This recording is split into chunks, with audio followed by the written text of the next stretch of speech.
Hello students, welcome to HK Physics classes, and today we are going to start a new chapter which is electrostatic potential and capacitance. So in this lecture basically we are going to differentiate electric potential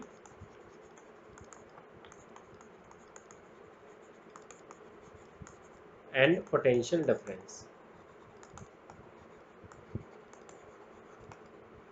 basically अगर student से पूछा जाए कि आप लोग differentiate करिए electric potential को और पोटेंशियल डिफरेंस को, तो ज़्यादातर स्टूडेंट्स को प्रॉब्लम होता है इन दोनों को डिफरेंशिएट करने में। तो आज के लेक्चर में हम ट्राई करेंगे कि ये आपको अच्छे से समझ में आए।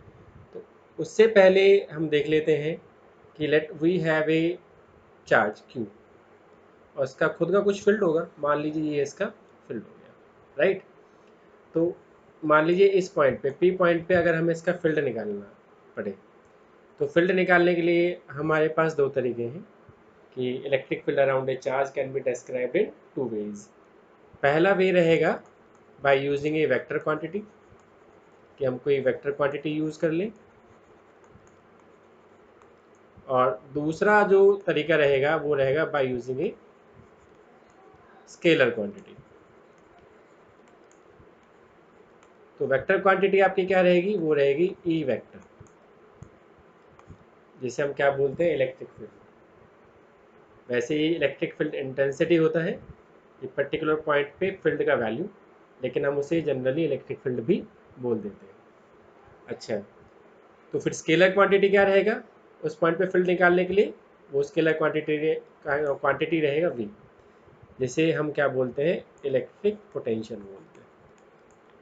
क्या बोलते हैं, इलेक्ट्रिक पोटेंशियल। तो by using these two ways हम इजीली किसी भी पॉइंट पे एक चार्ज की फील्ड की वैल्यू फाइंड आउट कर सकते हैं, राइट।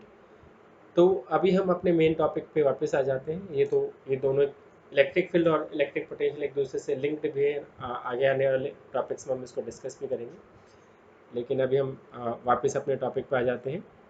तो सबसे पहले हम डिस्कस कर लेते हैं पोटेंशियल डिफरेंस, उसके बाद हम डिस्कस करेंगे इलेक्ट्रिक पोटेंशियल।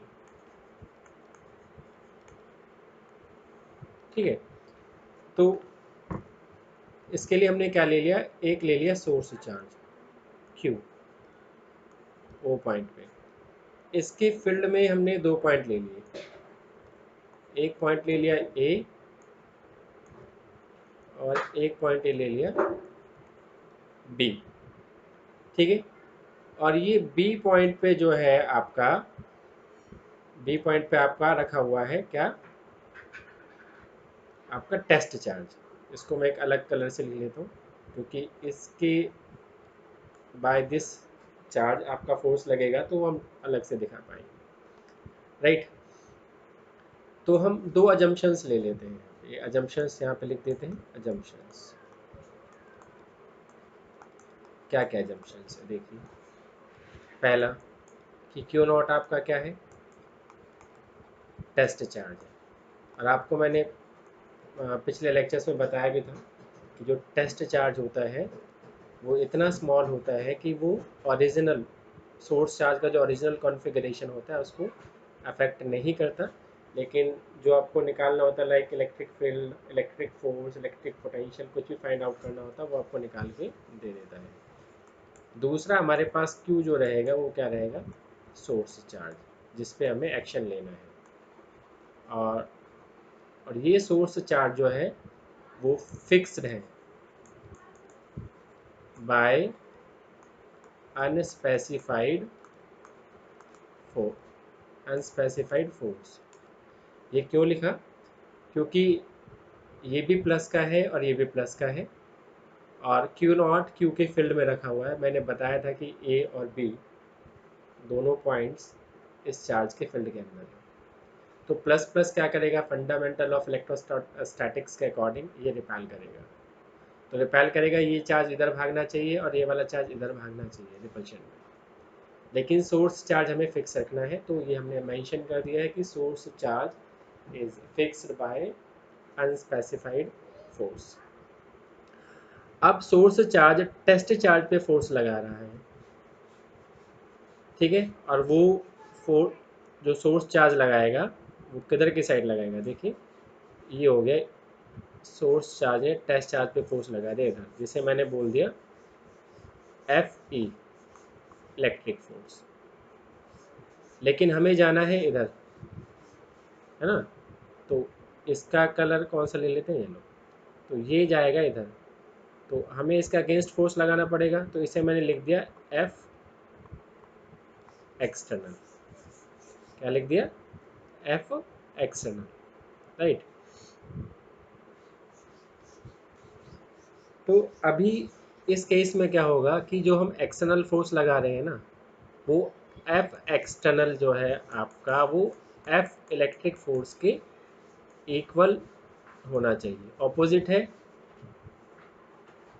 ऑपोजिट तो लग ही रहा है, और इक्वल होना चाहिए, तो दोनों क्या कर जाएगा, कैंसिल कर जाएगा। तो यहाँ पे जो नेट फोर्स आएगा ना आपका, वो नेट फोर्स हो जाएगा जीरो। कितना हो गया, नेट फोर्स जीरो। अब नेट फोर्स जीरो हो गया तो एक्सेलरेशन भी आपका क्या हो जाएगा, जीरो हो जाएगा। एक्सेलरेशन जीरो कैसे हो गया, आप वो पढ़ते हैं ना, F net is equal to mass into acceleration. तो जब एफ नेट जीरो हो गया आपका, zero is equal to M A, तो मास तो कभी जीरो हो नहीं सकता, M can never be zero, तो आपका एक्सेलरेशन जीरो हो गया, राइट। तो ये जो टेस्ट चार्ज है ये आपका विदाउट एक्सेलरेशन बी से ए की तरफ जा रहा है, राइट। तो हम क्या कर रहे हैं कि test charge Q not is move from B to A. अभी बी टू ए गया है, तो a work W B A has to be done in moving against the repulsive force, जो कि आपका रिपल्सिव फोर्स कितना है, F E by the Q. समझ में आया। और ये कैसा गया है, विदाउट एक्सेलरेशन गया है, ये ध्यान रखिएगा, क्योंकि जो आपने एक्सटर्नल फोर्स लगाया है वो इलेक्ट्रिक फोर्स के इक्विवेलेंट ऑपोजिट लगाया है, राइट। तो अब इस टेस्ट चार्ज को बी से ए तक लाने के लिए कुछ तो आपको काम करना पड़ा ना, तो इस पे पोटेंशियल कुछ और होगा, इस पे पोटेंशियल कुछ और होगा, तो इनका जो डिफरेंस रहेगा वो रहेगा आपका पोटेंशियल डिफरेंस। तो V is equal to V A minus V B is equal to how much, work done from B to A on test charge. तो ये आपका पोटेंशियल डिफरेंस हो गया। तो उसको हम बेसिकली डेफिनेशन में कैसे डाल सकते हैं, the amount of work done in moving a unit positive charge. Test charge को आप यूनिट पॉजिटिव चार्ज भी लिख सकते हैं, जो कि हम प्लस का 1 कूलम ले लेते हैं। क्या ले लेते हैं, प्लस का 1 coulomb. The amount of work done in moving a unit positive charge from one point कौन सा, B point, to the other point कौन सा, A point, against the electrostatic force, जो ये इस फोर्स के अगेंस्ट हम लेके गए हैं, या फिर हम बोल सकते हैं विदाउट एक्सेलरेशन, राइट। तो अब बात आती है इसकी एस आई यूनिट की। किसकी बात आती है, एस आई यूनिट। इसकी एस आई यूनिट क्या रहेगी, इसकी जो एस आई यूनिट है ना, जो फंडामेंटल यूनिट है, वो साइंटिस्ट हैं एलेसैंड्रो वोल्टा।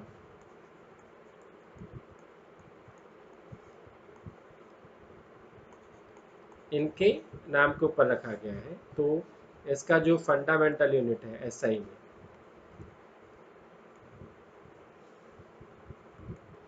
फंडामेंटल यूनिट, वो तो है आपकी वोल्ट। क्या है, वोल्ट। और डेराइव्ड यूनिट क्या आएगी आपकी, डेराइव्ड यूनिट देखो, आपका फॉर्मूला क्या था, V is equal to work upon में चार्ज, ठीक है। तो इसका यूनिट हो जाएगा वोल्ट, वर्क का यूनिट होता है जूल, और चार्ज का यूनिट होता है कूलम, राइट। तो वोल्ट हो जाएगा आपका जूल पर कूलम। तो यहाँ से आप 1 वोल्ट की डेफिनेशन भी निकाल सकते हैं। तो 1 वोल्ट की डेफिनेशन क्या हो गई, if 1 joule of work has to be done in moving a 1 coulomb charge from one point to other against the electrostatic force। ये हो गया राइट। यहाँ से आप इसका डायमेंशनल फॉर्मूला भी निकाल सकते हैं। डायमेंशनल फॉर्मूला क्या आएगा आपका, देखेगा dimensional formula V is equal to क्या है, W बाई क्यू है ना। तो वर्क का डायमेंशनल फॉर्मूला कितना होता है, ml² t-2। चार्ज का क्या होता है AT। तो निकालिए कितना आएगा, ml², t ऊपर जाएगा माइनस का 3 हो जाएगा, A ऊपर जाएगा माइनस का। तो ये इसका डायमेंशनल फॉर्मूला हो गया राइट। तो ये तो आपका हो गया क्या, पोटेंशियल डिफरेंस। अभी हम जो डिस्कस करेंगे वो डिस्कस करेंगे इलेक्ट्रिक पोटेंशियल। क्या डिस्कस करेंगे, इलेक्ट्रिक पोटेंशियल। इसमें बस एक ही बेसिक डिफरेंस है कि पोटेंशियल डिफरेंस में तो दोनों पॉइंट एक स्पेसिफाइड पोजीशन पे थे। जैसे ये आपका Q था, ये A और ये B, कि एक पर्टिकुलर रेंज में थे कि उस डिस्टेंस को आप मेज़र कर सकते थे कि भाई उस चार्ज को आप एक स्पेसिफाइड पोजीशन से दूसरी स्पेसिफाइड पोजीशन पे लेके आ रहे हैं। लेकिन इलेक्ट्रिक पोटेंशियल के लिए जो चार्ज है वो एक स्पेसिफाइड पोजीशन से ना आके इन्फिनिटी से आएगा। कहाँ से आएगा, इन्फिनिटी से। कैसे बनेगा इसका डायग्राम देखिए कि ये आपका O हो गया सोर्स चार्ज, इसके फील्ड में पॉइंट हो गया A, और जो आपको चार्ज लेके आना था जिसे आप B पॉइंट बोल रहे थे, अब वो B पॉइंट चला गया इन्फिनिटी। कहाँ चला गया, इन्फिनिटी पर। तो ये Q0 अब आपका इन्फिनिटी से आएगा और बाकी का पूरा प्रोसेस सेम रहेगा। जैसे V is equal to VA minus VB is equal to WBA upon Q0 right. तो VA VB इन्फिनिटी पे जो पोटेंशियल हो जाता है वो हो जाता है 0, ठीक है। हो जाएगा, इसको आप सिंपल W लिख दें Q0। तो V का जो डेफिनेशन हो गया सिंपल हो गया, V is equal to W by Q0। तो उसको हम कैसे डिफाइन कर सकते हैं, एक माइनर सा ही चेंज आएगा, उस वन पॉइंट की जगह हम क्या लिखेंगे, from infinity the amount of work done in moving a unit positive charge from infinity. अब वन पॉइंट नहीं बोल रहे हैं, क्या बोल रहे हैं, infinity to that point against electrostatic force. To that point कौन सा, ये वाला पॉइंट, फ्रॉम इन्फिनिटी सब यहाँ तक लेके आ रहे हैं। तो ये आपका वर्क अपॉन चार्ज हो गया। इसकी यूनिट सेम ही रहेगी, वोल्ट। ड्राइव्ड यूनिट आपका इसी तरीके से निकलेगा। डायमेंशनल फॉर्मूला भी इसका क्या रहेगा, सेम रहेगा। बस वो जो बेसिक डिफरेंस की हम बात कर रहे थे वो बेसिक डिफरेंस आपको समझा दिया गया है कि पोटेंशियल डिफरेंस में दोनों पॉइंट एक स्पेसिफाइड पोजीशन पे होते हैं जिनकी डिस्टेंस इजीली मेजर की जा सकती है सोर्स चार्ज से। जबकि इलेक्ट्रिक पोटेंशियल में एक पॉइंट हमेशा आपका क्या रहेगा, इन्फिनिटी पे रहेगा, ठीक है। तो ये हो गया आज का topic. I hope you guys like the method. तो please like, share, subscribe the channel and comment. Keep supporting guys.